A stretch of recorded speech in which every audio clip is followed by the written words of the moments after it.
Number one, put God first. Put God first in everything you do. Everything that you think you see in me, everything that I've accomplished, everything that you think I have, and I have a few things, everything that I have is by the grace of God. Understand that. It's a gift. 40 years ago, March 27th, 1975, it was 40 years ago, just this past March, I was flunking out of college. I had a 1.7 grade point average. I was sitting in my mother's beauty parlor, and I'm looking in the mirror, and I see behind me this woman under the dryer. And every time she looked up, every time I looked up, she was looking at me, just looking me in the eye. And I didn't know who she was, and I said, she said, somebody give me a pen, give me a pencil, I have a prophecy. March 27, 1975, she said, boy, you are going to travel the world and speak to millions of people. Now, mind you, I was flunked out of college. I'm thinking about joining the army. I didn't know what I was going to do, and she's telling me I'm going to travel the world and speak to millions of people. Well, I have traveled the world, and I have spoke to millions of people.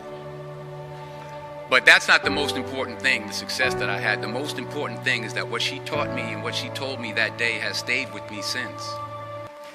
I've been protected. I've been directed. I've been corrected. I've kept God in my life, and it's kept me humble. I didn't always stick with him, but he always stuck with me. So stick with him in everything you do.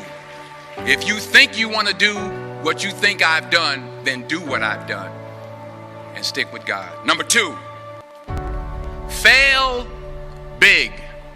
That's right. Fail big.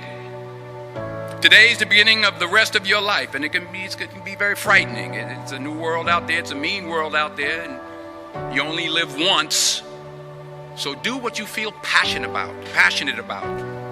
Take chances professionally. Don't be afraid to fail. There's an old IQ test, was 9 dots, and you had to draw 5 lines with a pencil within these 9 dots without lifting the pencil. The only way to do it was to go outside the box. So don't be afraid to go outside the box. Don't be afraid to think outside the box. Don't be afraid to fail big, to dream big. But remember, dreams without goals are just dreams, and they ultimately fuel disappointment. So have dreams, but have goals. Life goals, yearly goals, monthly goals, daily goals. I try to give myself a goal every day. Simple goals, but have goals. And understand that to achieve these goals, you must apply discipline and consistency. In order to achieve your goals, you must apply discipline, which you've already done, and consistency every day, not just on Tuesday and miss a few days. You have to work at it every day. You have to plan every day. You've heard the saying, we don't plan to fail, we fail to plan. Hard work works. Working really hard is what successful people do. Remember, just because you're doing a lot more doesn't mean you're getting a lot more done. Don't confuse movement with progress.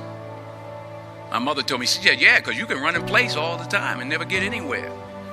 So continue to strive, continue to have goals, continue to progress. Number 3,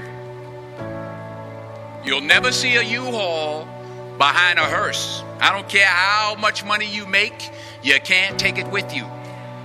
And it's not how much you have, it's what you do with what you have. We all have different talents. Some of you will be doctors, some lawyers, some scientists, some educators, some nurses, some teachers. Yeah, okay. Some preachers. The most selfish thing you can do in this world is help someone else.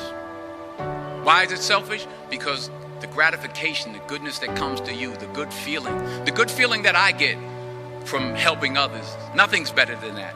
Not jewelry, not big house I have, not the cars, but it's the joy. That's where the joy is, in helping others. That's where the success is. Finally, say thank you for grace. Thank you for mercy. Thank you for understanding. Thank you for wisdom. Thank you for parents. Say thank you in advance for what's already yours. That's how I live my life. That's why I am. One of the reasons why I am today. Say thank you in advance for what is already yours. True desire in the heart for anything good is God's proof to you, sent beforehand to indicate that it's yours already. And anything you want good, you can have. So claim it. Work hard to get it. When you get it, reach back. Pull someone else up. Each one, teach one. Don't just aspire to make a living. Aspire to make a difference.